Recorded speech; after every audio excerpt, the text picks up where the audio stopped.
Women Taking the Lead bonus episode. Regardless of position and regardless of the business that we happen to be in, all of us need to understand the importance of branding. We are CEOs of our own companies, Me Incorporated. To be in business today, our most important job is to be the head marketer for the brand called you. It's that simple, it's that hard, and it's that inescapable. Hello, my name is Jody Flynn and welcome to Women Taking the Lead, where we are all about creating blasts of inspiration to help you overcome self-doubt so you can lead with confidence, integrity, and a sense of humor. Head over to womentakingthelead.com to join the community and get the resources to support you on your leadership journey. Now, your future awaits, so let's get started. Simple loose leaf tea literally makes tea simple. In this subscription model, each month you'll get a box filled with 4 different flavors of tea ranging from classically savory to enjoyably trendy. You'll get hot members-only discounts for the tea shop, and you'll get everything you need to make that perfect cup of tea. The teas come in resealable pouches of 10 grams per tea, plus a few tea fillers for easy single-cup brewing. There are black, green, and herbal teas along with some blends and decaf teas. If you're like me, you love when things just show up on a schedule and you don't have to think about it or remember to reorder. If you're ready to branch out and expand your tea palette, take advantage of the code I'm about to give you to get 15% off your new membership. Go to simplelooseleaf.com/lead tea and enter code lead tea at checkout.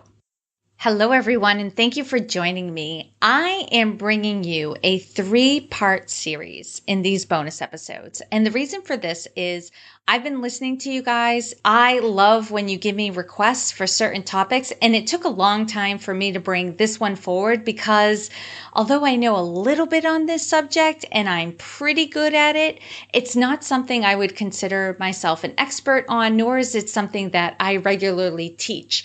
And I wanted to give this topic its justice because this topic is personal branding, and it's so important for us, whether you're a business owner or not, to understand what personal branding is and how you can use it to your advantage. So I am bringing on someone I consider an expert. She is a friend, but so much more. This woman, Katie Clark, is a market research, social media, and marketing professional who's worked with companies in industries including consumer packaged goods, nonprofits, specialty foods, live events, insurance, entertainment, and technology, and she excels at finding efficiencies, building capacity, and fostering growth.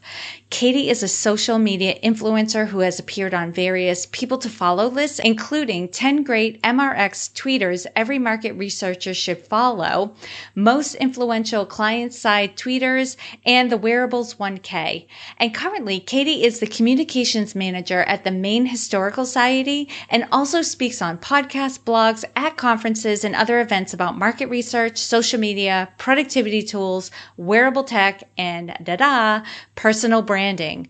So what Katie and I covered in the conversation in this part 1 is what personal branding is, why it's important to give your attention to identifying your personal brand, whether or not you're a business owner, where to start, and how my book can actually help you with this, and also crafting your elevator pitch. This is good stuff, so stay tuned. Hey, Katie, thank you so much for being here to talk to us about personal branding. I think this is a topic that a lot of people shy away from or are not giving enough of their attention to. So maybe you can kick us off, one, with, what is personal branding? And then how did you come to be known as an expert in the area on personal branding? Sure. And thank you so much for having me. It's so fun to chat with you and talk about personal branding. And when I talk to people about personal branding, they usually honestly kind of freak out and say, oh, that sounds really hard. I don't want to do it. I don't understand it. So my job as sort of an expert in personal branding is to demystify it. And at its very essence, Personal branding is how we present ourselves to others. So making sure that the real you, the authentic you, gets seen in the way that you want to be seen. So that's where the work comes in, is the way you want to be seen. So you have to curate that a little bit.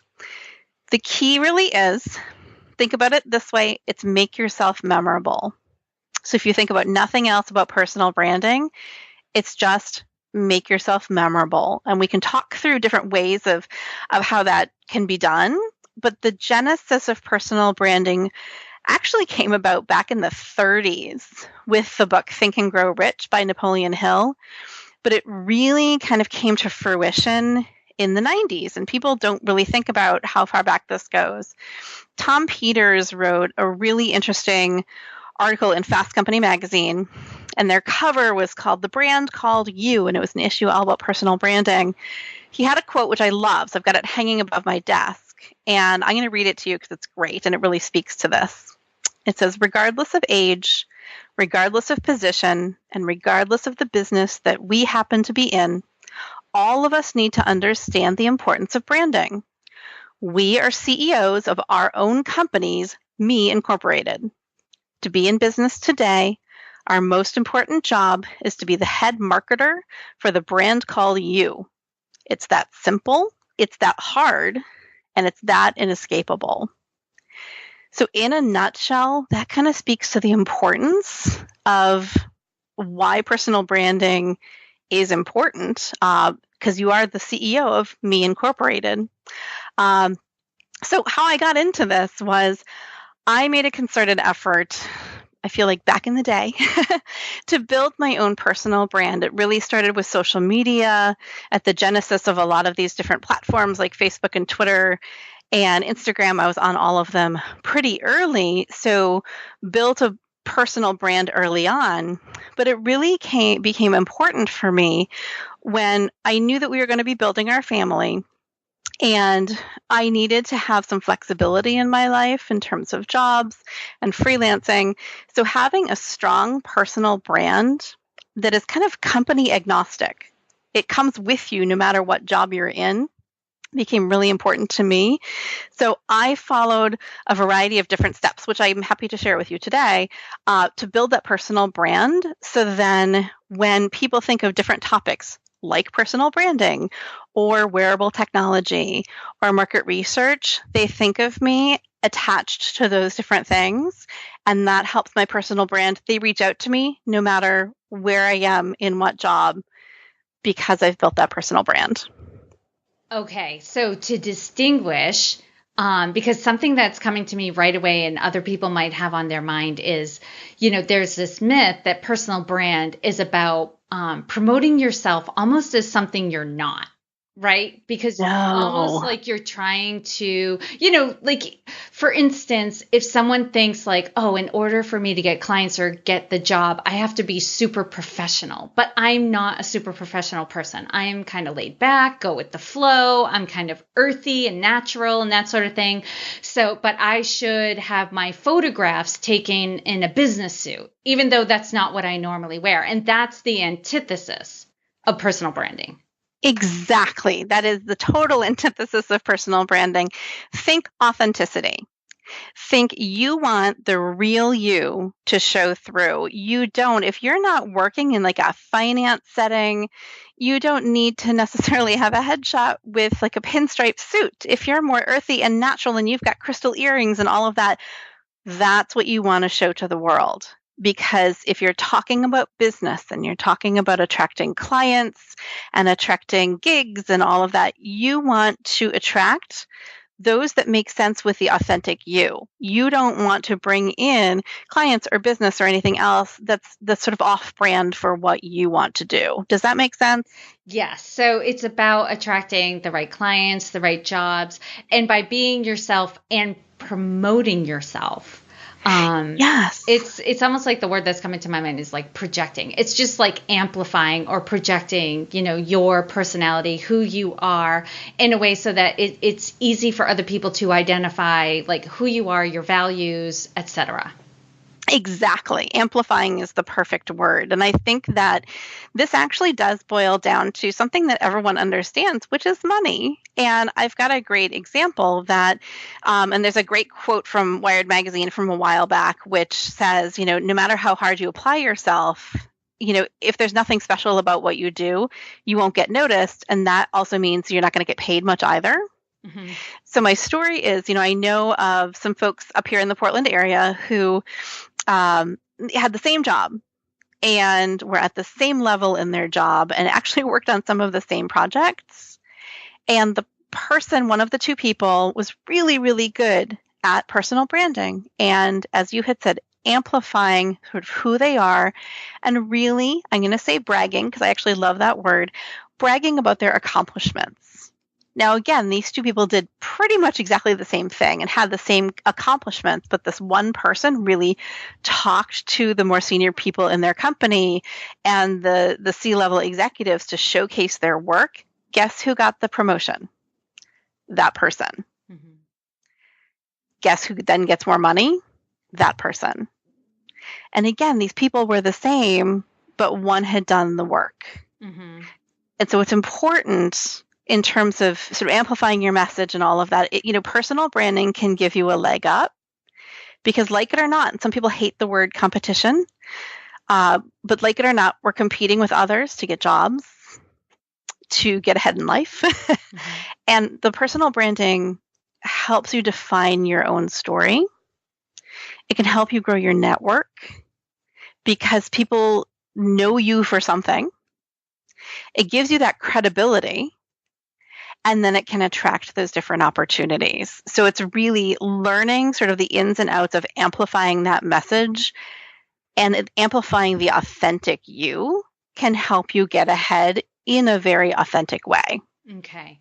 Now, Katie, let's take it down to the ground level because I know there are probably some people who are listening to this podcast, like they're like, yep, I'm on board. Competition, bragging, getting ahead. I mean, I'm competitive. So, I mean, I get it, right? Like that's what I need to do. Okay. But I know there's some people listening who probably what you're saying is making them a little bit queasy. So let's address those concerns first because not everyone's ready to be talking to senior leadership or to their, dream client, and really bragging about what they're capable of doing. But I think, what I imagine is the first step is just let yourself be known first. Yeah. I think that's the starting point for personal branding is just allowing yourself to be known by others. So where would you have people start on this journey? Good question. So I think the first thing that people need to think about is this question. What do you want others to think of when they hear or see your name? Simply that. So I'll repeat it. What do you want others to think of when they hear or see your name? So your job as part of that is to define it for them. And in doing that, there's some really easy steps. So this is before you're broadcasting yourself and talking to senior executives and all of that. This is the internal work that you do, and you can do this with the help of others. So for yourself, you can do your own personal SWOT analysis, strengths, weaknesses, opportunities, threats. You can really sit and think and journal. What drives you? What are your values? What's your passion? One of my favorite questions to ask is, what are you known for among your friends and family? Some people have never thought about it that way, and that gives them some flashes of insight. Oh yeah, people always come to me for this. What do you have the answers to, and why do people come to you? Then I would say enlist the help of friends and family and ask them, how would they describe you? What do you get complimented on the most often? That can actually be very telling. Ask your friends and family the 3 words question. What 3 words would they consistently use when talking about you? Because that can be telling too, especially if it's sort of incongruous with what the brand that you want to promote. That's why you need to sort of develop your own brand. But often they're very helpful in you doing that internal work. Katie, right here, I'm going to do some self-promoting because I love that you're bringing up all these things because in my book, Accomplished, I have access to worksheets where people can look at their values, their superpowers, and their personal mission. And that will all be applied to a personal brand. Exactly. So for those of you who are listening, buy my book. Everyone buy her book. But yeah, I mean, and oftentimes, and when I work with groups and one-on-one with folks on this, you oftentimes need that guidance. You need that template. You need those worksheets. You need something to help guide you through that process. Because when you're just staring at a blank piece of paper, it can be a little scary. Yeah, it's not easy. That's not an easy process to go through, even with prompts on a worksheet. So yes, get guidance on that. Mm-hmm. And the thing too is these are going to change throughout your life. So when you're thinking about mission statement, and I want to talk about that in a second because there's a whole cool sort of structure to all of this, is your mission statement now is going to be different in 10 years. And it's going to be different in 20 years or even in shorter time periods. So it's not like you're also setting yourself into stone here. Like these are fluid things that hopefully will change throughout your career. So yeah, I think that one of the cool structure things too, if you don't mind if I jump into this piece, is when you're doing this work, people think about this, and oh my gosh, I have to write this whole autobiography and it's going to get very long and it scares me. Think about it this way. In visualize, because I'm a visual learner, visualize steps when you do this.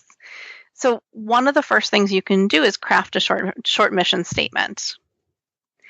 Once you've got that short mission statement, which will probably be a little bit aspirational, then that mission statement can actually then expand to your elevator pitch. And then those two components become the elements of your written bio and your spoken elevator pitch. So they all fit like puzzle pieces together. It's really about first getting to know yourself, because that's going to inform what you convey to the world and what you would bring up, whether it be in conversation, talking about your accomplishments, or just sharing things on social media. Exactly. So let me give you an example, for instance, and I know you probably have a ton of examples of this too, but for a mission statement, this is not, and for those who are listening, it's not these huge long statements. It's very simple. Something like, my solid project management, organizational, and leadership skills make me the most sought after project manager at my firm. There's a mission statement. It's probably a little bit aspirational, but that's really what you want to put a stake in the ground with. And that's the first step in then building out everything else. So you're doing that internal work with yourself. You're asking about others' insights about you, and you're pulling that into the mission statement. And then you're also pulling that into your elevator pitch. And I don't know if you've covered this before in any of the podcasts, but I actually have a formula for an elevator pitch, if that is of interest, because I like structure. So I like the puzzle pieces that go together. I have not covered the elevator pitch. Katie, this one's all yours. Awesome. So when you think about the elevator pitch, it really is 3 components. The first component is, who are you? The second component is, what do you do, and or what are your accomplishments and skills?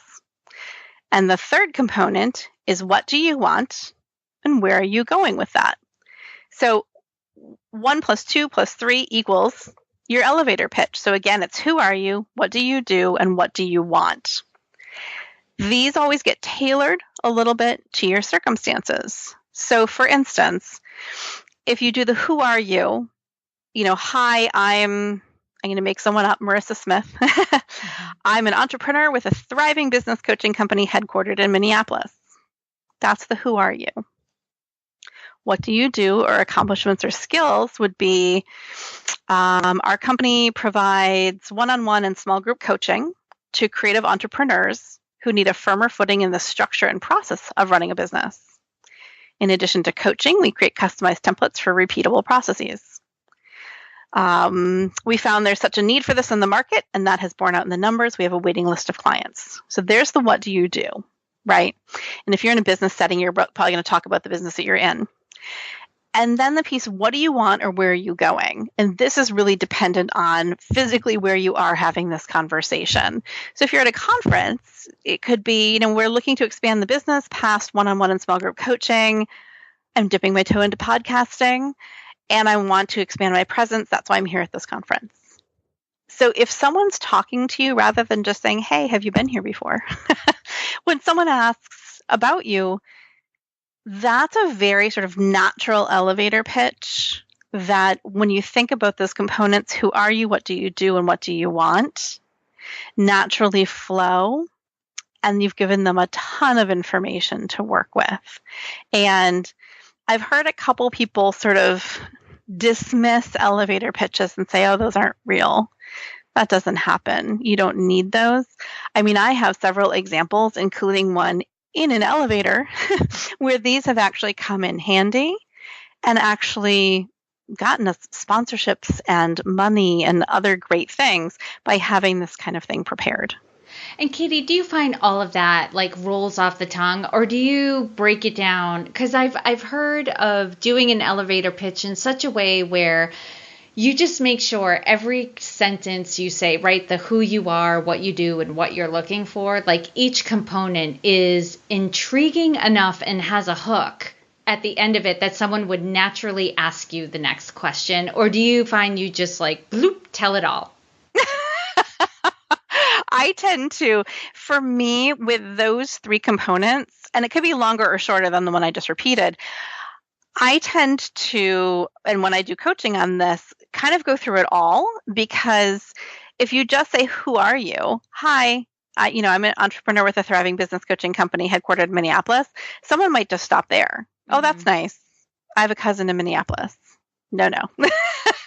You want to get to the next piece and the next piece because you want to entice them enough for them to say, oh, from a business perspective, to really hook in with that. Okay. Gotcha. Okay. So that's the elevator pitch. That's a part of your personal branding. So people need to kind of have thought about that, honed it down. Because yes, I'm with you. I have, met people at conferences and different stuff. And when I ask like, who are you? What are you up to in the world? I get some very vague, roundabout answers too, or very, like you said, very dry answers that don't give you anywhere to go with it. Right. And the reason you go to a conference, besides learning, or any other networking event, is truly to network. So you want to give someone enough information to engage with you. So you've already done the heavy lifting in doing that introspective work and working with your friends and family to learn all of this.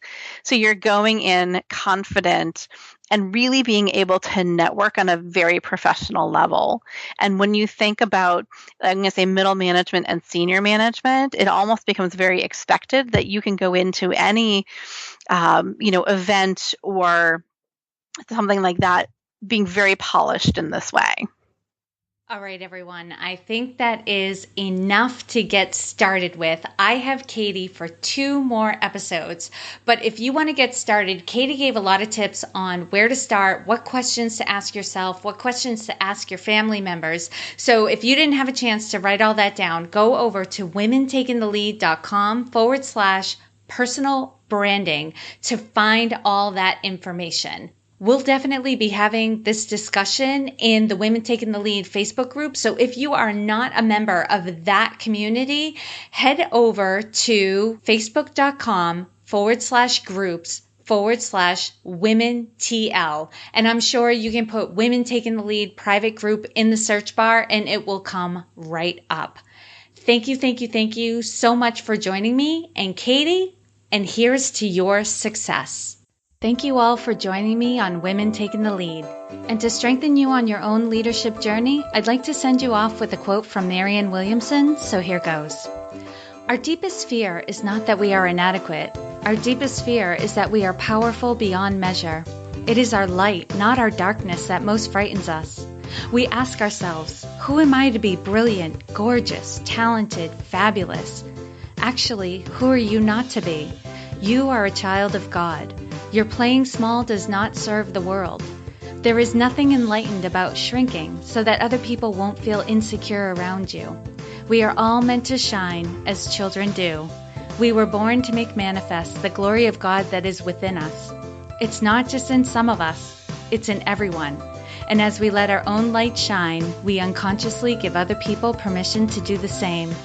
As we are liberated from our own fear, our presence automatically liberates others. Again, thank you for joining me, and here's to your success.